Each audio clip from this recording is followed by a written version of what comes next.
Hello and welcome to my brand new section called Bold Books and Fluent Minds. Today we're diving into this inspiring book called Dare to Lead by Brené Brown to learn grammar, vocabulary, and the content of the book. But before we delve into the heart of our session, let me share a bit about what brought us here. So, you might not know, but I run a dynamic conversation and literary workshop where my dear students and I meet on a weekly basis to discuss the assigned readings of the book that we are working with. And Dare to Lead is one of them. But it's not just about the reading, it's more about a transformative journey where we mix language mastery with, in this case, leadership principles. So, my students who join these workshops receive reading guides, engaging grammar lessons, pronunciation practice, coaching, and activations. So the goal is not just to learn English, but to become professionals who can navigate the complexities of fluent English and the nuances of American culture. And the exciting news is that I'm extending a slice of this transformative journey to you right here. So this is not your typical book club. This is an intentional fusion of literature and language learning. So today we're going to start with the first part of the book, which is a note from Brené, the author herself, and I'm gonna be reading this chapter and then stopping every time that I see an interesting structure to learn the grammar, new vocabulary, or anything that is very interesting from the content of the book. And if you would love to join one of my literary workshops and experience all the transformative journey that my students do, then I'm gonna leave all the information down below because we are starting a new literary workshop on this same book very, very soon. So if you're interested and you have an intermediate level of the language or higher, then I would love to have you there. So I think that's enough about all the intro. Let's get started and do the work. So I'm going to share my screen in just a minute. I'm gonna be reading aloud and then I'm gonna stop every time that I see an interesting structure that can be useful to revise any grammar patterns, new vocabulary, and any key concepts of the book. So let's get started. Okay, so here we are. We have a note from Brené on the screen. And let's get started. I'm gonna read and then stop at the most important thing. So this is a very complex text and it's full of new words, vocabulary, and very interesting grammatical structures. We're not going to stop at every single thing because if not, this video will take a long time and it's not the purpose. The purpose is to read, and as we read, understand what we are reading and also have some key takeaways from a language perspective, not so much of the content, but the language, at least at this first time. So people often ask me if I still get nervous when I speak in public. The answer is yes. I'm always nervous. Experience keeps me from being scared, but I'm still nervous. First, people are offering me their most precious gift, their time. Time is, hands down, our most coveted, most unrenewable resource. If being on the receiving end of one of life's most valuable gifts fails to leave you with a lump in your throat or butterflies in your stomach, then you're not paying attention. All right, so just in this first paragraph, we have so many things that we could look at. To begin with, I already started with this expression, hands down. So hands down means without a doubt. I would say for sure as well. Anything that is like kind of obvious without a doubt, you can say hands down. This is a colloquial expression. And just so you know. Another interesting phrase is to have butterflies in your stomach. And this is when you're nervous. So when you have butterflies in your stomach, and this is a very common and well-known expression too. Now, I'm gonna change colors and switch into to purple here because I like this one. Experience keeps me from being scared. I love this expression, and especially the preposition from. Experience keeps me from, me mantiene lejos de estar asustada, o me mantiene. I'm very bad at translating, so please do your own translation, but I love the expression with the preposition from. Okay, let's continue. Second, speaking is vulnerable. I don't memorize my lines or have a set shtick that I do verbatim.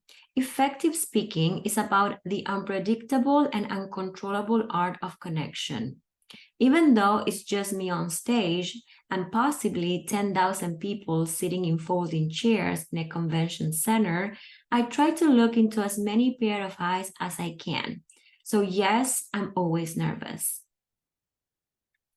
Okay, so here we have lots of words too. And again, we don't need to look up every single word to understand. This was a new one for me, shtick. And this means like a comedy routine. For example, well, she says here that she doesn't memorize her lines, or that she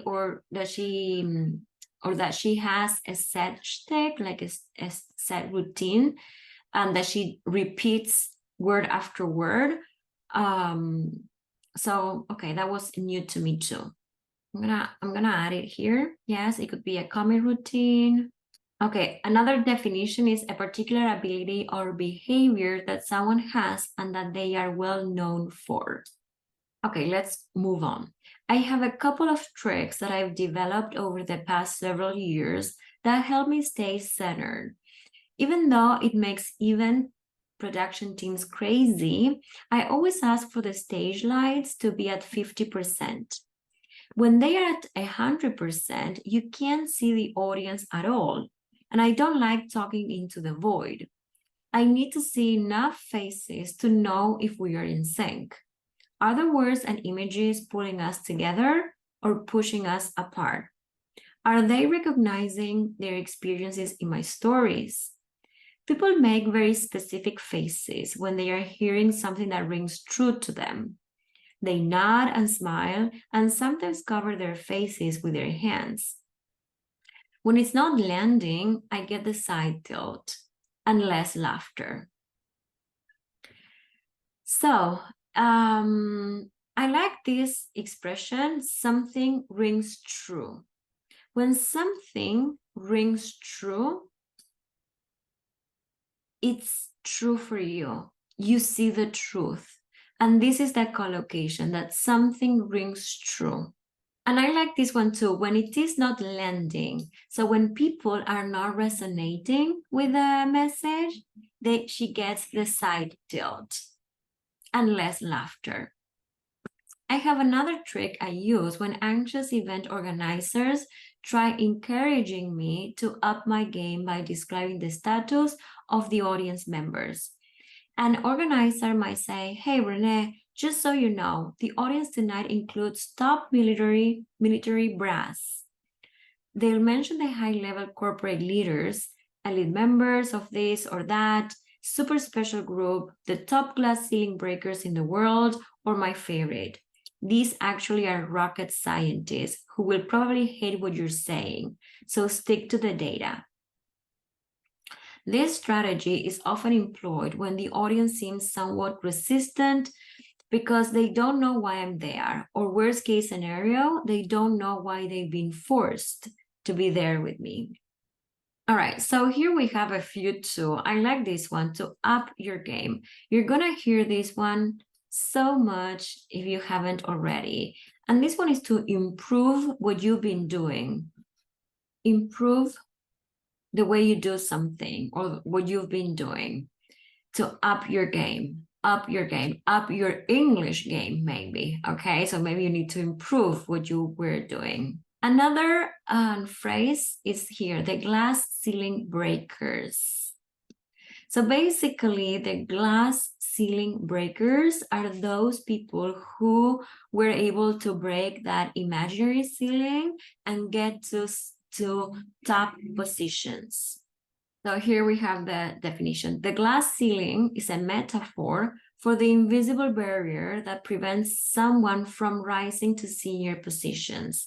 The breakers are the ones who were able to break the barrier and reach the senior positions.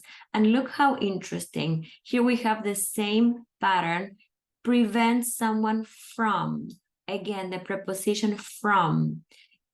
Remember, you prevent something from happening or you prevent somebody from doing something. And here we had experience keep me from being scared, or experience prevents her from being scared. So practically, we have the same structure with different words. Another phrase that I like is worst case scenario.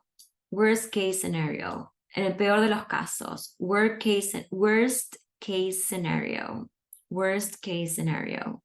In these cases, my strategy is to take on the classic picture the audience naked trick. Rather than picturing naked people sitting in auditorium chairs, which just doesn't work for me, I picture people without the armor of their titles, positions, power, or influence.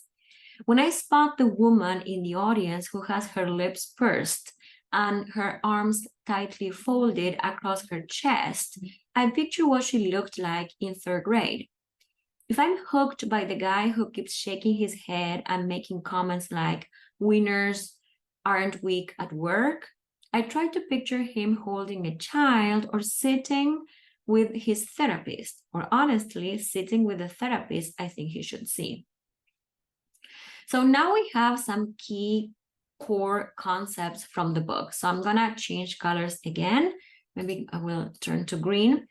And I like this one. I picture people without the armor of their titles, positions, power, and influence. So this book, yes, Dare to Lead, it's all about leading from a place of awareness, of compassion, of, like I said, self-awareness. And in order to lead in this way, you need to be mindful of your armor. And we are not aware of what our armor is. For the regular person, we have the ego, a lot of emotional wounds that we have that then trigger certain reactions. So all this is a very internal process that we need to, it's a journey that you go inside and that you discover. So we're going to talk, and she talks a lot about this, the armor, and the titles, position, power, or influence can be used as your armor as well. Before I go on stage, I whisper the word people 3 or 4 times to myself. People, people, people, people. This strategy was born out of desperation a decade ago, back in 2008, when I gave what I consider my first talk to a corporate leadership audience. I had lectured at grand rounds in hospitals and done many behavioral health talks. But the difference between those experiences and even just standing in the green room was palpable. Again, here we have this concept, people, people, people, that is a common theme in this book. So no matter what your position is, your status, at the end of the day, we are all people, which means that we go through the same problems in life. We suffer from the same insecurities, the same events. We share a lot of things in common that make us who we are. So people, people, people. I was trying to find a place to set up camp in a room with 20 other speakers, each of us waiting to be called to do our TED-style 20-minute talk at this day-long event. When that lonely feeling of not belonging and being out of place started washing over me, I first checked if it was a gender thing, because to date, I'm often still the only female speaker backstage. That wasn't it. It was a homesickness because I was 30 minutes from my house in Houston. Now, this whole paragraph, it's a good example of what the past simple and past continuous in combination can look like. So here it says, I was trying to find a place to set up camp in a room with 20 other speakers, each of us waiting to be called to do our TED-style 20-minute talk at this day-long event. When that lonely feeling of not belonging and being out of place started washing over me. So here we have, I was trying to, when a feeling started washing over me. So we have past continuous to show the context of that main event that we want to talk, which is when she started to feel lonely and the fact that she didn't belong to that place. When I heard the event organizers talking to the audience, I pulled back a small section of the heavy velvet curtains that separated the green room from the auditorium and peeked out. It was like the Brooks Brothers convention, rows of mostly men in white shirts and very dark suits. So here we have, speaking of convention centers, the green room is where the speakers usually hang out. It's a more quiet room. And then the auditorium is where people are. I mean, the audience is. To peek out is like to see, espiar, yes? Kind of like that, to peek out. And the Brooks Brothers, or Brooks Brothers, is a very famous clothing line, classic clothing line for males. And so that's a reference right there. I shut the curtain and started to panic. The guy standing closest to me was a young, super energetic speaker who you could tell had never met a stranger. I'm not even sure what he was saying to me when I cut him off in mid-sentence. Oh my God, these are all business people, executives, or FBI agents. Now, again, we have another example of the past continuous, past simple combination. She says, I'm not even sure what he was saying to me when I cut him off mid-sentence. And remember that cut is cut, cut, cut. So it is in the past.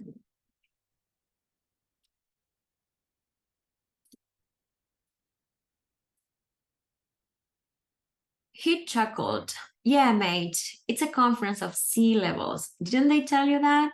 The blood drained out of my face as I slowly sat down on the empty chair next to me. He explained, you know, CEOs, COOs, CFOs, CMOs, CHROs. All I could think was, there is no way I'm going to tell this guy the truth. He knelt next to me and put his arm on my shoulder. You okay, mate? Maybe it was the Australian accent or the big smile or the name Pete that made this guy instantly trustworthy. But I turned to him and said, they did tell me it was a sea-level audience, but I thought that meant down to earth.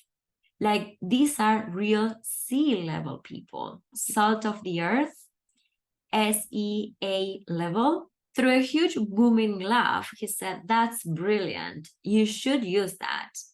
I looked him in the eye and said, It's not funny. I'm talking about shame and the danger of not believing we're enough. There was a long pause before I added, ironically. Okay, I think it's time to stop here because again, we have another key theme showing up here in this note. So shame and the danger of not believing we are enough. Again, these are certain things that we all share in common. We all experience shame. We all believe we are not enough in some way or another. And this is translated or it's reflected in the way you lead, in the way you interact with other people. So this is it's a theme that is going to come through in the book. And then here she says, ironically, because Brené was really freaking out because when she picked out and saw that all these people were businessmen, she was scared because she was going to talk about shame and the danger of not believing we are enough. And at that moment, that was what she was experiencing. She was experiencing that she was not enough to talk in that room or to talk to those people. By that time, a woman from Washington, D.C., who was doing her 20-minute talk on the old trail, was standing beside us. She looked at me and said, shame, as in the emotion, like I'm ashamed. Before I could even admit that was true, she said, interesting, better you than me, and walked off. I'll never forget Pete's response. Look out into the audience again. These are people, just people, and no one talks to them about shame, and every single one of them is in it up to their eyeballs, just like the rest of us. Look at them, they are people. So here we have another expression, to be up to their eyeballs. And this is to be very busy. And again, this is informal. We have a lot of informal language here too. Because you can learn a lot of vocabulary for meetings and of course leadership and effective communication. And you also have a lot of informal expressions. I think either the truth of his advice or the thought of my topic got to him because he stood up, squeezed my shoulder, and walked away. I quickly pulled out my laptop and searched popular MBA and business terms. Maybe I can put some hard corners on my topic by weaving in a little business lingo. So here is like she wants to put some hard corners because she's talking about soft skills basically. And again, here we have lingo, and this is vocabulary that belongs to a specific area. Let me add the definition. We have a type of language that contains a lot of unusual or technical expressions. Damn, it was like reading Old Hat, New Hat, the Berenstain Bears book that my kids loved when they were little. It's the story of Papa Bear going to the hat store and trying on 50 different hats to replace his old ragged hat. But of course, all of the new hats have issues. Too loose, too tight, too heavy, too light. It goes on for pages until it reaches the logical conclusion of keeping the old, ugly hat that fits perfectly. I started whispering some of the terms to myself to see if I could pull it off. Long pole item, too tall. Critical pathway, too trafficky. Skip level, too hopscotchy. Incentive, maybe. Incentivize, wait, what? I call bullshit. You can't just add eyes to stuff. Mercifully, my husband Steve called and interrupted my Berenstain Bears business search. Okay, before we go to the conversation, there is an expression that I want to highlight, which is pull it off or pull something off. And this is, the meaning is to make it work, to succeed. Yes, to succeed. to pull it off, to make it work, to succeed. How are you? Are you ready? He asked. No, it's a total cluster, I said. After I explained the situation, he was very quiet. Using his serious voice, the one reserved for panicked parents calling for medical advice, he's a pediatrician. And for me, when I'm losing my mind, he said, Brené, promise me that you will not use any of those dumbass words. I mean it. I was near tears at this point. I whispered, I promise, but you should see these people. It's like a funeral. And not a funeral in my family, not a fancy wranglers and an appropriately somber cowboy hat funeral. It's like a British funeral or a graveside service on The Sopranos. He said, take that guy's advice and look out at the audience again. They are really just people, like you and me, like our friends. There are people there, you know, right? These are real people with real lives and real problems. Do your thing. He told me he loved me and we hung up. I stood up and pulled the curtain back one more time. The room was darker and a speaker was talking from the stage. I wanted to see the audience members' faces, but my side view made it tough. Then, like a slow motion scene from a movie, a large bald guy turned to whisper something to the guy sitting next to him, and I saw his face. I gasped and I pulled the curtains closed. I know that guy. We got sober around the same time, and we used to go to the same AA meetings in the mid-90s. I couldn't believe it. As I sat there wondering if I was in the middle of a miracle, my new friend Pete walked up. All right, so here we have a few things that we can talk about. Now, again, we have this theme of people being people and sharing the same struggles, no matter their title, no matter their position. Here she mentions that she went to AA. AA is Alcoholics Anonymous. So she found something in common, yes, with those people that she could relate and that is very, very vulnerable at the same time. You doing okay? He asked. I smiled. Yeah, I think so. Just people, right? He patted me on the shoulder and told me that a woman was standing outside the green room door asking to talk to me. I thanked him again and went to check on my visitor. It was my neighbor. At the time, she was a managing partner at a law firm, and she was attending the event with several other partners and a few clients. She told me that she just wanted to say hello and wish me luck. I gave her a quick hug and she went back toward the auditorium doors. I walked across the lobby and stepped outside for some fresh air. Again, here we have a lot of past continuous with past simple.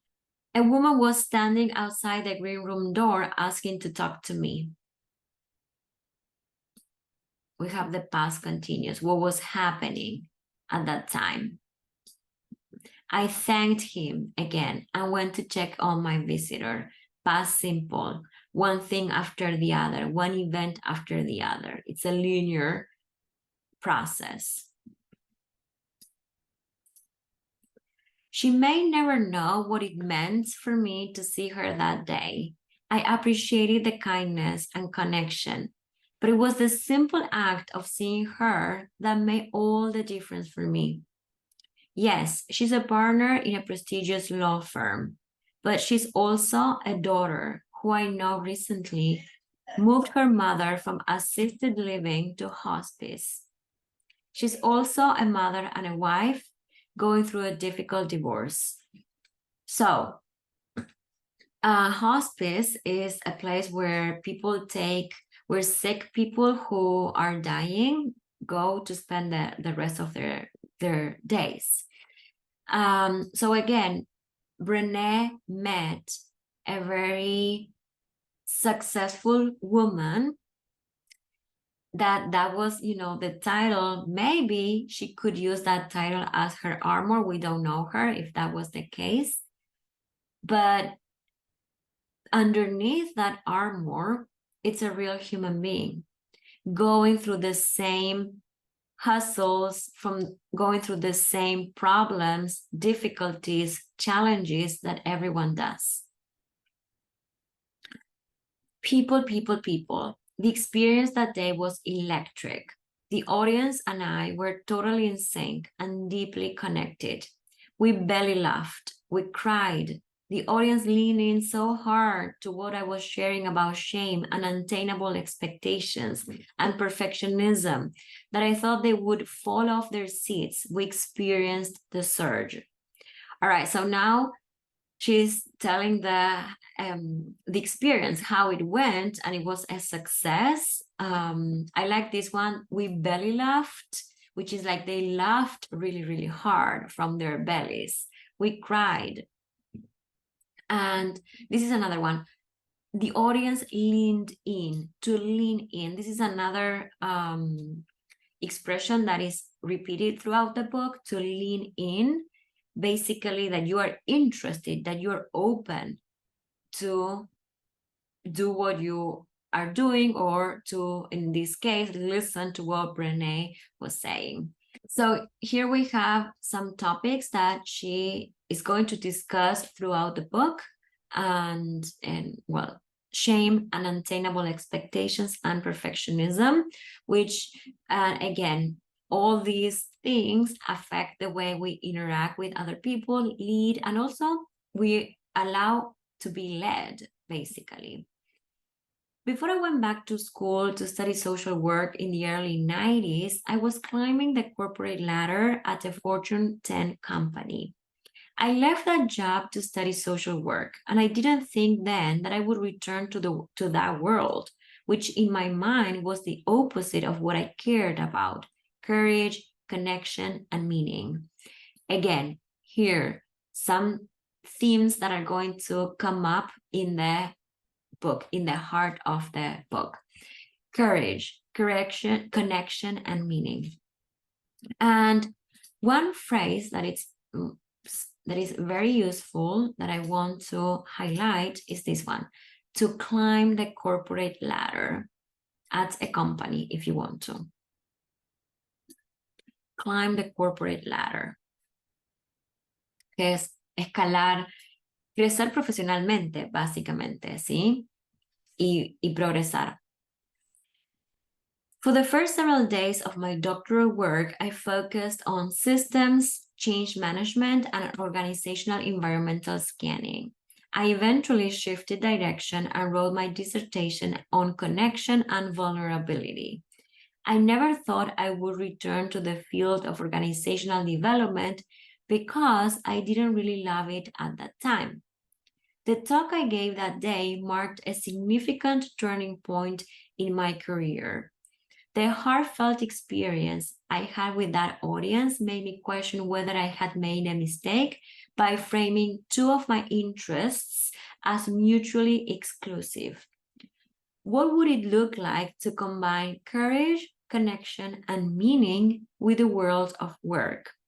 So now here we are starting to see how Brené emerged, how she reinvented herself and combined her two passions.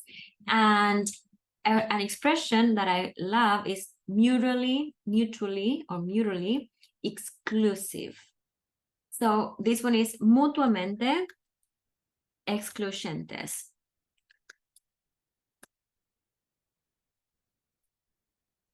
Mutuamente excluyentes. And here we have another thing that I want to highlight. This is a more complex grammar structure. It says, the heartfelt experience I had with that audience made me question whether I had made a mistake by framing two of my interests as mutually exclusive. And what I want to highlight here is this sentence that starts talking about the past. the heartfelt experience I had made me question whether I had made a mistake. So here we have the past of the past. Me hizo cuestionar si había cometido un error. O sea, ese error había sido antes de cuando ella se cuestionó. Por eso en principio usamos el pasado simple para contar la historia o los eventos y luego el pasado perfecto para contar un evento que pasó antes de ese evento del pasado, que vendría a ser el pasado del pasado, which is the past perfect. So we have past perfect here. The other weird thing that happened that day resulted in a major shift in my speaking career. There were several speaking agents at the event, and after the audience evaluations were shared with the speakers and their agents, I got calls from all of them asking about my career goals. After a couple of months of soul searching, I decided to find my way back to the world of leadership and organizational development, but this time with a new focus. People, people, people. So basically, she's telling us the story on how she went back to the world of leadership and organizational development, but this time with a new focus. People, people, people, and soft skills. Okay, so I think this is gonna be enough for today. I'm gonna leave this next part of this note for another video. Let me know if you liked the experience, and of course remember that this is only a slice of what we do in our literary workshop. Actually, we don't do this in the literary workshop. This is the homework that my students have to do on their own, basically. In the literary workshop, what we do is to discuss what we read. So this would be like a step before our weekly meetings.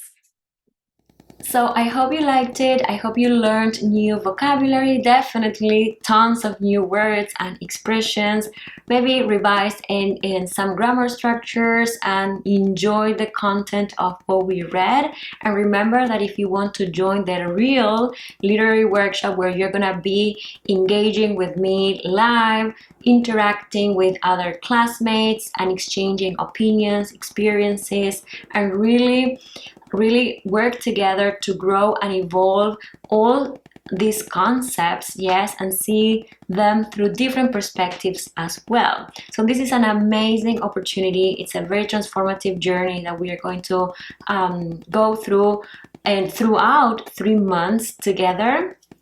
So all that information is going to be down below, and remember that if you are an intermediate or you have a higher level, this is going to be an amazing experience for you.